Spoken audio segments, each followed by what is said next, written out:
And welcome to another edition of Track Talk. Steve Kaplowitz with you here from our 600 ESPN El Paso Lubingo studios, joined by the voice of Sunland Park Racetrack and Casino. He is Eric Alwan, and we've got a busy week, including one of the major stakes races of the season to talk about today.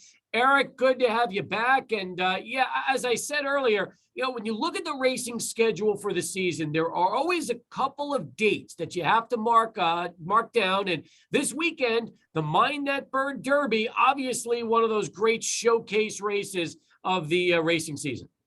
Hi, Steve. You're absolutely right.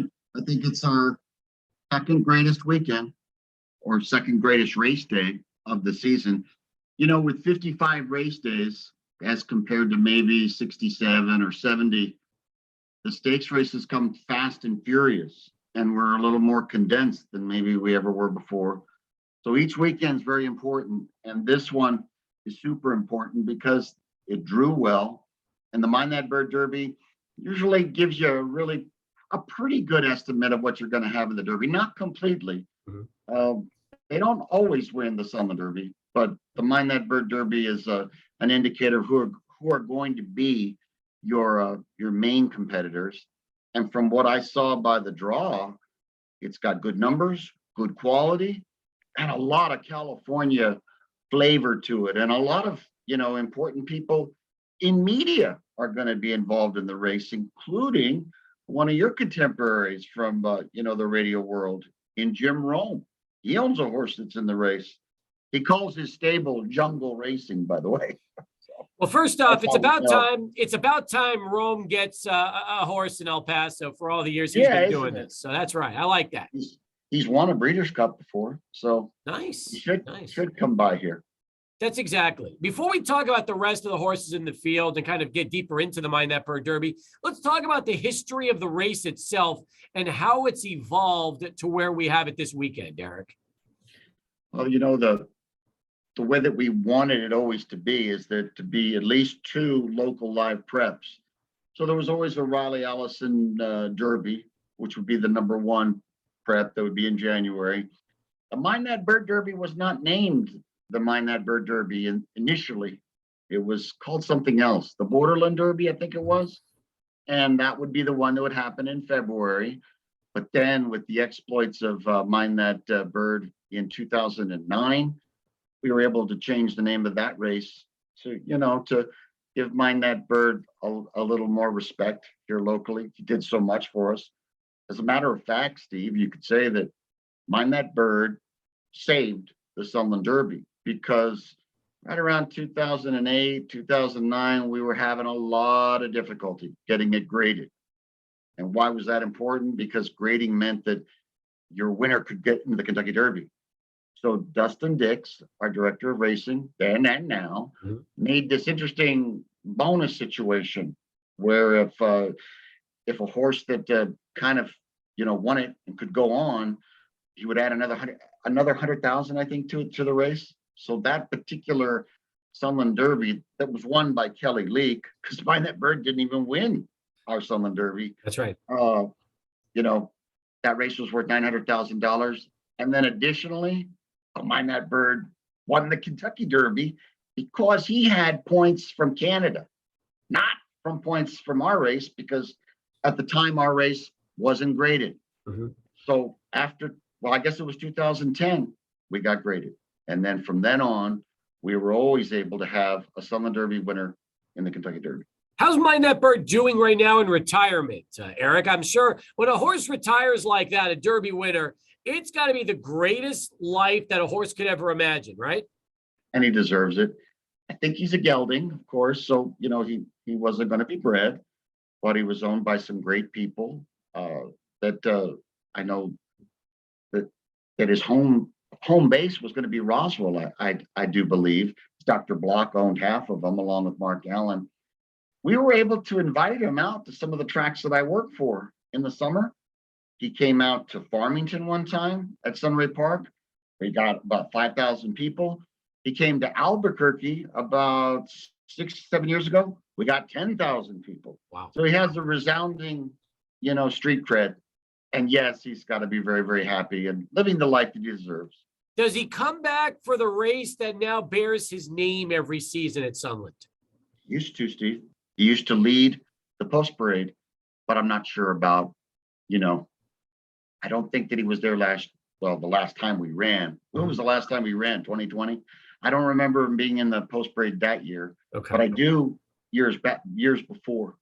I got you. Eric Alwan with us on Track Talk. He is our voice of Sunland Park Racetrack and Casino as we continue here on the program. Now, from just the standpoint of the quality of horses that will be coming into town for this race, how many would you say are right now being trained in the state of New Mexico around the track for the My Netbird Derby? And how many imports are we going to get that will be arriving from California or other places? Well, there's 8 in the race in total. And you want to know the amount of shippers we've got? Yes. Well, half, 4. So it's a nice composite of local power. We had the Riley Allison Derby back in January. That was won by Pepper Spray, and Bye Bye Bobby, the Todd Fincher $1 Million horse, was second. And they were fairly well clear of everyone else. So they're the lead contingent of the locals. But some of these Santa Anita horses coming to town, and even Oaklawn horses, and even a Kirk Robeson horse. Kirk got the Eclipse Award last week with a horse called Jackie's Warrior.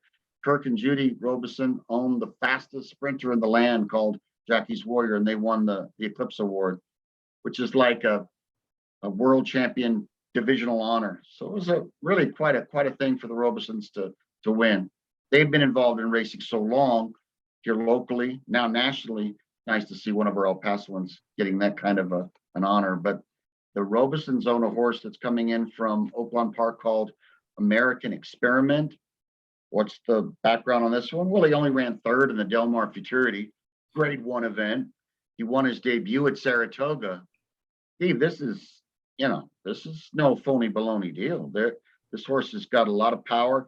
Came within about a half a length of winning an allowance at Oaklawn. I was watching the race upstairs in the booth with Felix Chavez, our honorary media giant here in town. And I said, Felix, you better maybe remember this one. Maybe he might come. Darned if he isn't. So that I like that one quite a bit. And that one's trained by Steve Asmussen, another Hall of Fame trainer. Steve's also bringing a horse called Classic Moment, who ran in a stakes race at Oaklawn and Remington. He could be heard from. Jim Rome's horse is called Straight Up G.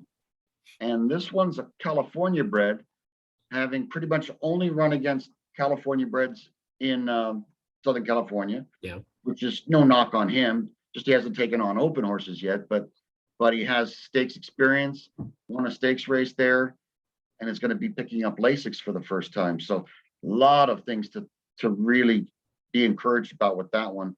A big name trainer has him, Richard Baltus. A lot of our fans here that bet the simulcast love him.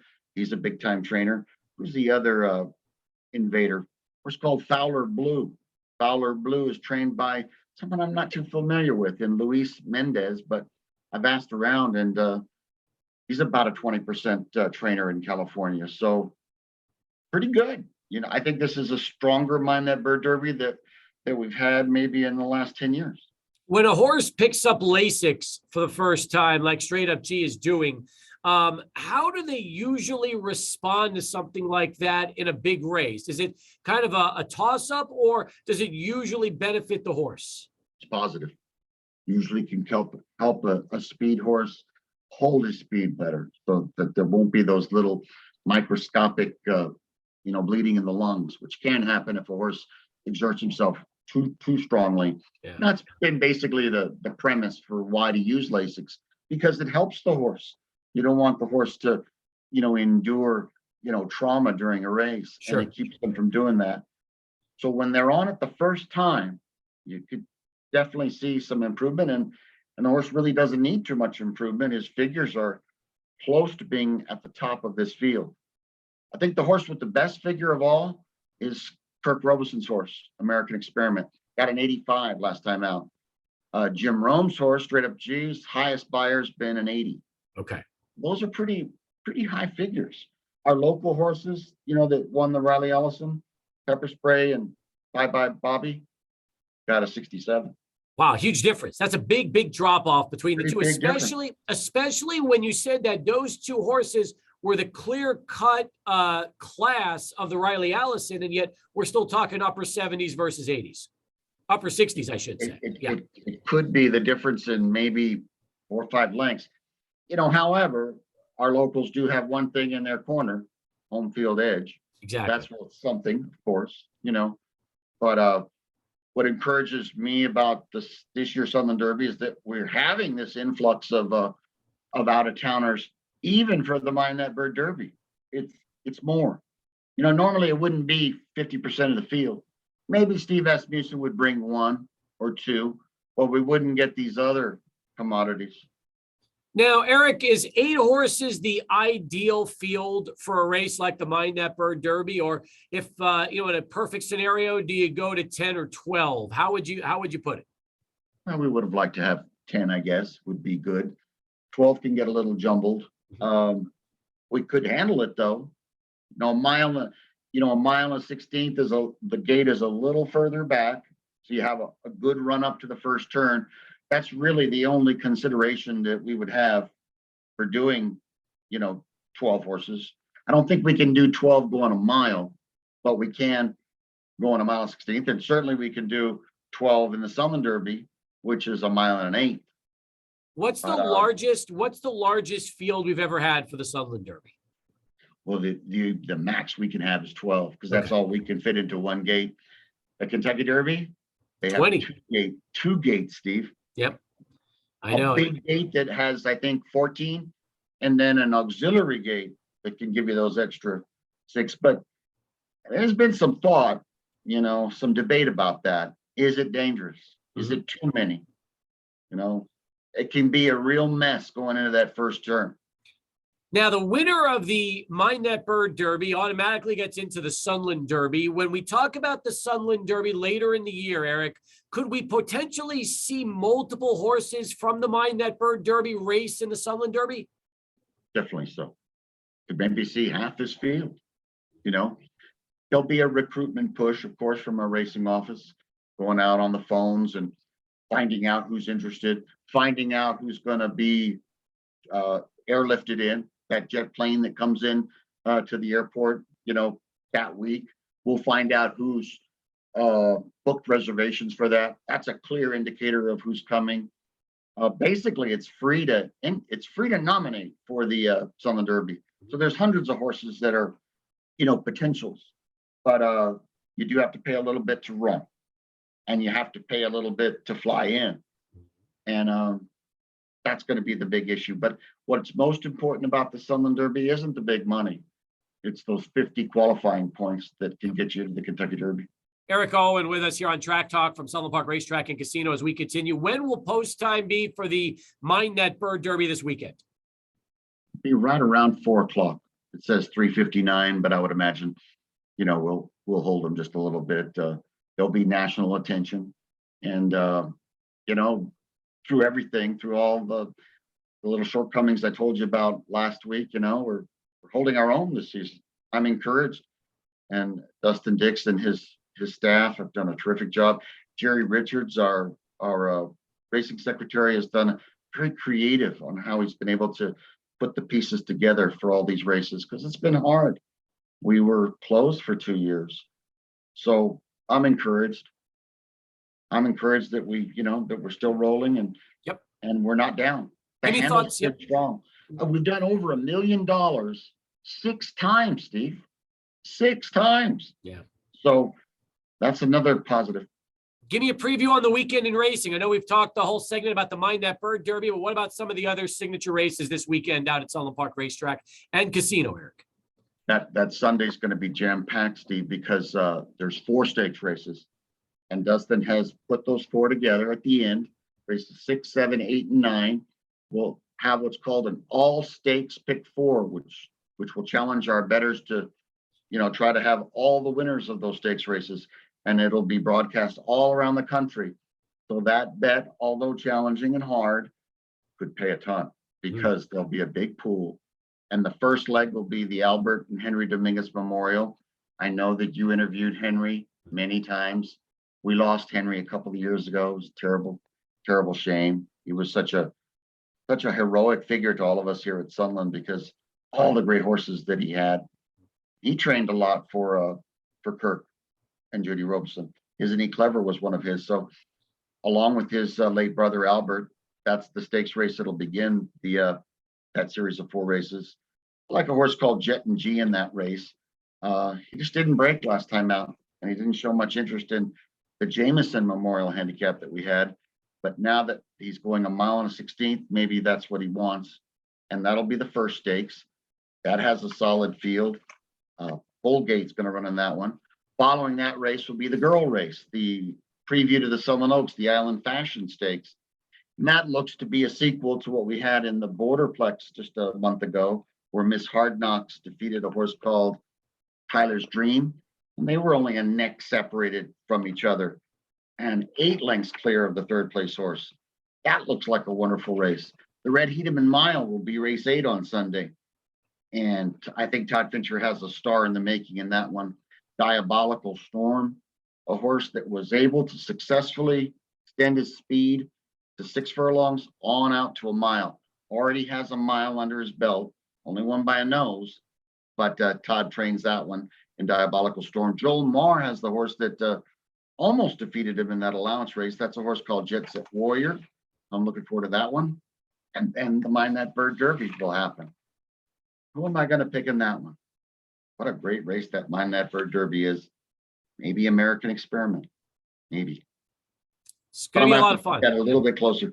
Sunday's going to be amazing. That's for sure. Should be.